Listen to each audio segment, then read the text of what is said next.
Hello, this is a review of the upsample picture frame. This is the 8 by 10 size version. It comes with a stand, and it also has these lips on the side where you could use it to put them on the wall. Now, it comes with a mat. It comes with a mat, but I don't use it with a mat. I use them with without the mat, with a 8. This is an 8 by 10 photo without the mat, and this is how it looks on the wall. As you can see, I have a whole collage on my semi-white wall.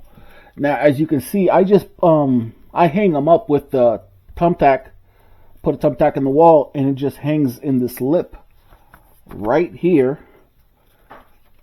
Pretty simple, and it just stays like that. And you could easily just balance it, with the thumbtack, and you could start your wall collage.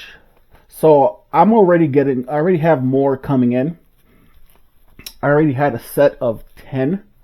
I have 4 on this side, I have 4 on that side, and I have a couple more. I already have another set. I pretty much have 30 coming in. As you can see, I like these picture frames. They work great.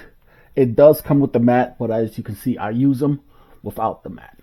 Okay.